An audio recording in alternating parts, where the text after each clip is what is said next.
કે તમારા બેનો પ્રેમ અખંડ.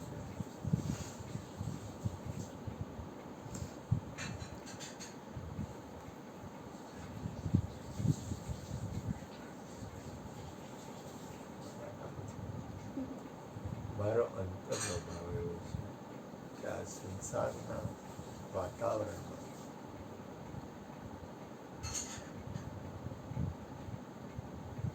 માલિકી વગર જીવી શકાય.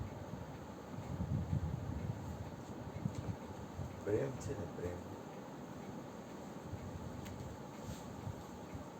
એનું પ્રથમ પગથિયું છે તું કેમ ખુશ છે.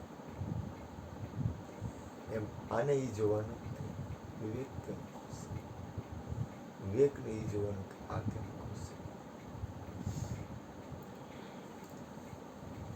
કારણ કે જીવન છે ને, અમારે હમણાં એક કૃષ્ણ દિલીપભાઈ નથી, કાકાના દોસ્તાર દિલીપભાઈ રેસકોર્સ પાછળ રહેતા, બે માણસ ભાઈ હતા ને, એ થોડાક ભણેલા ગણેલા બધા, થોડા હોશિયાર હતા, પણ એ બેન હતા એટલા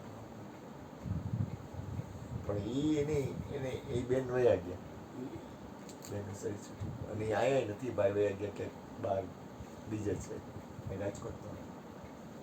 એ લોકો કાના હું છે ને એ સુરેશભાઈ જેવડા હતા ને, તો એ એક થાળીમાં જ જમે બે જુદી તારીખમાં બે. હા સુરેશભાઈ જેવડા હતા. તો કહેવાનો મતલબ હું છે કે થોડીક યાદ રાખ, તારે યાદ રાખ, માલિકી છોડી બે માંથી એક બે ન કરી. જેટલી માલિકી છૂટશે ને એટલી જીવવાની મજા આવશે. મારો ભાવ એ છે કે તમે અખંડ એમ એમ. અત્યારે સંસાર કેવો છે કે સંસારમાં શરૂઆતમાં હાલ લાગે, પછી 5-25 વર્ષ થઈ જાય ને એટલે પછી કરવું થાય. એનું કારણ શું કે માલિકી છૂટી.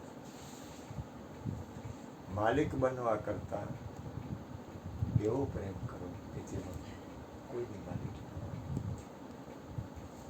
ધણી થાય ને એટલે જવાબદારી વધે. જવાબદારી કર, જો હું અહીંયા બેઠો છું ને, અહીં ગુરુ કૃપાથી હું અહીં બેઠો છું ને, બરોબર, તો મને ગુરુ બનવા કરતા મારે કરવું શું જોઈએ એમાં મારું ધ્યાન વધારે. આપણી ફરજ શું આવે છે એ બજાવો. તારી ફરજ શું આવે કે મારે રસોઈ કરીને વ્યવસ્થિત રીતે જમાડવાની, તો તારી ફરજ શું આવે છે કે મારે રોટલો જોઈ એના પૈસા દેવા જોઈએ. ઘરની જવાબદારી તારી આવે. સંસાર તમે તો એક બરોબર આવે છો, સંસાર કરો ને એટલે સંસારની રીત પ્રમાણે હાલવું પડે.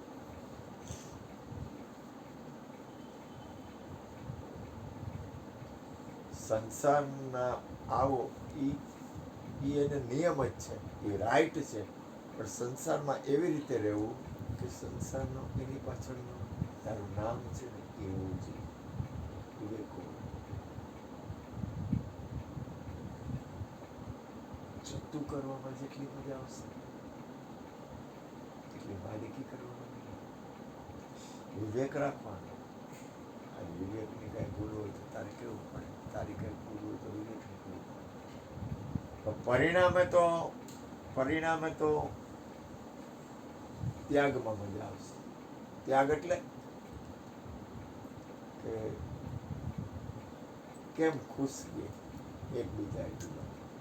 મા બાપને કઈ તકલીફ ન પડે, મોજમાં છો ને.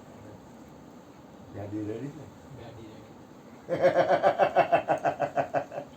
તો આ દીકરી રહી ને કે ઓલો દીકરો રહી ને, ઓલો દીકરો એ મારી પાસે દિલ ખોલીને વાત કરી એમ. આ દીકરો રહ્યો ને મારી પાસે દિલ ખોલીને વાત કરીએ એમ. તું મારી પાસે આમ કાંઈ ભય વગર, એમ ભય કોઈ જાતનો ભય નહીં, એમ દિલ ખોલીને વાત કરીએ.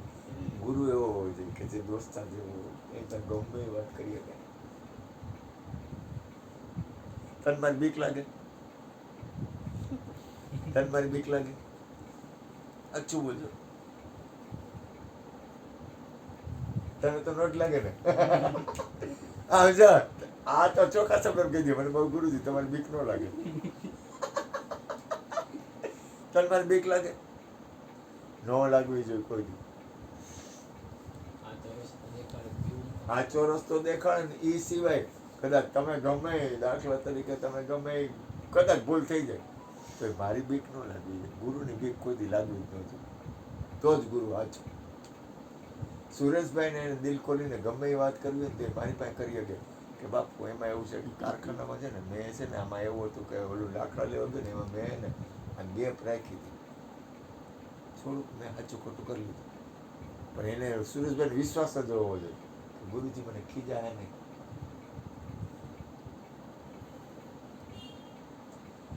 તમને ભય લાગે ને જો આ છે એને તારો ભય લાગે ને તો શું કરે ઈ? તને આનો ભય લાગે તો તું શું કર એનાથી શું કરતું શાબાશ છુપાવી એટલે શું થાય થોડો પડદો આવે ને પડદો પ્રીત ત્યાં પડદો નહીં ને પડદો ત્યાં નહીં પ્રીત ગમે એવી નબળી વાત આ કરતી હોય. અમારા સતુબેન હતા ને હા એ ભરવાડની બાઈ અને પછી